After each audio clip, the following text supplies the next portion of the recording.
నేను all the time red capsicum అంటూ ఉంటాను. సో దీని పేరు వచ్చేసి రెడ్ బెల్ పెప్పర్. ఇది వచ్చేసి ఒక హైలీ న్యూట్రిషియస్ వెజిటేబుల్. ఒకసారి గూగుల్ ఓపెన్ చేసి చూడండి, దీని మీద ఎన్నో బెనిఫిట్స్ అయితే ఉంటాయి. లైక్ ఈ రెడ్ బెల్ పెప్పర్లో విటమిన్ సి ఉంటుంది. ఐకి, హెయిర్కి, స్కిన్కి, ఇమ్యూనిటీకి చాలా మంచిది. ఈ రెడ్ క్యాప్సికమ్ వంటల్లో ఎలా వాడాలో ఈ రెడ్ మీకు చూపిస్తాను. 1 pot బిర్యానీ రెసిపీస్ మీరు ఇప్పటివరకు చాలా చూసుంటారు. బట్ ఈ 1 pot స్పెగెటీ రెసిపీ వచ్చేసి నాకు చాలా స్పెషల్. ఎందుకంటే పిల్లలు చాలా ఇష్టంగా తింటారు అండ్ చాలా క్విక్గా అయిపోయే రెసిపీ కూడా. లేట్ చేయకుండా రెసిపీలోకి అయితే వెళ్ళిపోదాము. ఇక్కడ నేను ఒక కుక్కర్ తీసుకున్నాను అండ్ ఈ కుక్కర్లో హ్యాండ్ఫుల్ ఆఫ్ స్పెగెటీ స్టిక్స్ అయితే వేస్తున్నాను. ఈ క్వాంటిటీ వచ్చేసి 1 ఫ్యామిలీకి సరిపోతుంది, అంటే 4 personsకి అనమాట. కుక్కర్లో వేసిన స్పెగెటీని బియ్యం కడిగినట్టు కడగకుండా ఒకసారి వాటర్ వేసి ఇలా రిన్స్ చేసి పడేయాలి. అండ్ ఈ స్పెగెటీ మునిగేదాకా వాటర్ పోసుకోవాలి. ఇదే టైంలో మీరు 2 tablespoons of butter, 1 tablespoon of salt వేసుకోండి. ఎందుకు వేస్తున్నాను ఆయిల్కి బదులు బటర్ అంటే, స్పెగెటీలో ఆయిల్ అసలు వేయొద్దు. ఆయిల్ వేస్తే విడివిడిగా వస్తుంది కరెక్టే, బట్ టమాటో గ్రేవీ అంతా అసలు పట్టుకోదు. టమాటో గ్రేవీ కూడా వదిలేస్తుంది అనమాట. సో అందుకే ఆయిల్కి బదులు బటర్ వేసారంటే టమాటో గ్రేవీని మంచిగా అట్రాక్ట్ చేస్తుంది. సో ఇది ఒక మంచి టిప్ అనే చెప్పాలి ఈ స్పెగెటీ రెసిపీలో. ఇక్కడ ఈ కుక్కర్ని లో ఫ్లేమ్లో అయితే పెట్టాలి. మీడియం ఫ్లేమ్లో పెడితే స్పెగెటీ మాడిపోయే ఛాన్సెస్ ఉంటాయి. టమాటోలో మిడిల్ పార్ట్ నేను ఇలాగే తీసేస్తూ ఉంటాను. మీరు కూడా ఇలాగే తీసేస్తూ ఉంటారా? అనుకుంటారు స్పెగెటీని కుక్కర్లో చేస్తున్నారు, ఇది ఓవర్ బాయిల్ అయిపోతుంది అని అనుకుంటారు. అలా అయితే కాదండి. ఒక్కటంటే ఒకే విజిల్, ప్రాపర్గా ఒకే విజిల్ పెడితే సరిపోతుంది. మంచిగా పర్ఫెక్ట్గా బాయిల్ అయిపోతుంది అనమాట. ఇక నేను వైన్ టమాటోస్ అయితే యూజ్ చేస్తున్నాను. ఈ వైన్ టమాటోస్ వచ్చేసి కాస్కో నుంచి తెచ్చుకున్నాను. సో దీని టేస్ట్ వచ్చేసి చాలా బాగుంటుంది అండ్ కలర్ వచ్చేసి రెడ్గా ఉంటుంది అండ్ గ్రేవీ టేస్ట్ వచ్చేసి చాలా బాగుంటుంది. ఇదే కాదు, ఏదైనా రెసిపీస్కి వాడుకోవచ్చు. టమాటో రసం ఆర్ పన్నీర్ కర్రీ ఇలాంటి వాటికి ఈ టమాటోస్ అనేవి చాలా బాగుంటాయి. బిగ్ సైజ్ వెజ్జీస్ ఏవైనా వేసేటప్పుడు ఇలా ఘాట్లు పెట్టి వేయడం వల్ల వెజ్జీస్ అనేవి మంచిగా బాయిల్ అవుతుంది అనమాట. ఇక్కడ ఒకే విజిల్తో టమాటోస్ అండ్ స్పాగెటీ కూడా చాలా చక్కగా బాయిల్ అవుతాయి.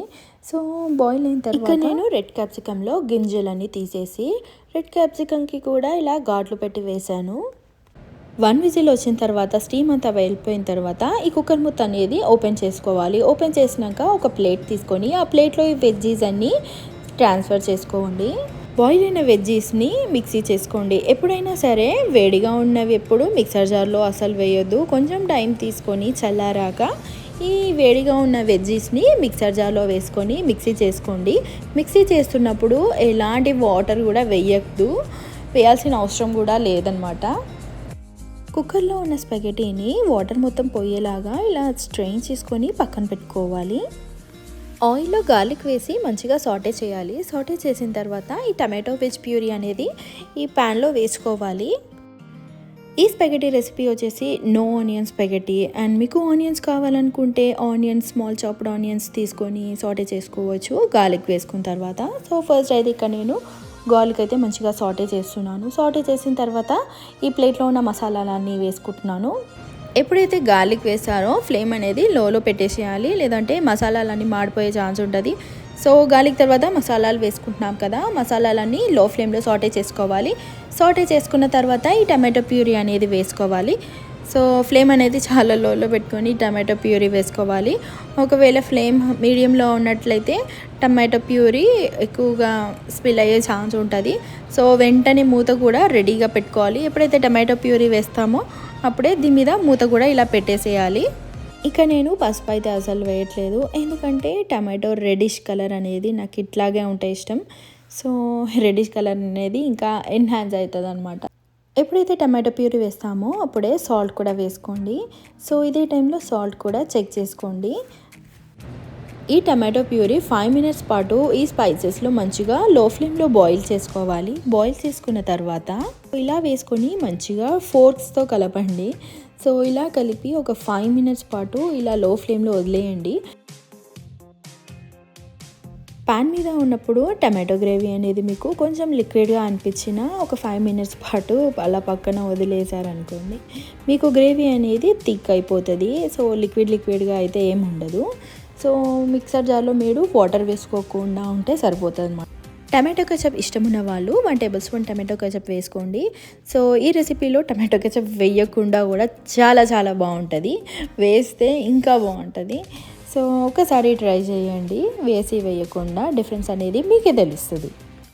ఒక రెసిపీ టేస్ట్ అనేది పెద్దవాళ్ళకన్నా చిన్నపిల్లలకే చాలా బాగా తెలుస్తుంది. ఎందుకంటే ప్లేట్ ఖాళీ చేస్తే వాళ్ళు రెసిపీ అయితే నచ్చినట్లు బాగుందన్నట్టు. సో రెసిపీ నచ్చకపోతే వాళ్ళు ప్లేట్ అయితే ఖాళీ చేయరు కదా. సో ఇలా పెట్టానో లేదో అలా వదిలేసాడు మా బాబు అయితే. సో చాలా బాగా నచ్చినట్లుంది, అసలు డిస్టర్బ్ అవ్వకుండా తినేస్తున్నాడు. ఇదే కాదు, ఇలాంటి మరెన్నో రెసిపీస్ కోసం ఛానల్ అయితే సబ్స్క్రైబ్ చేయండి. Keep watching my channel smart chef.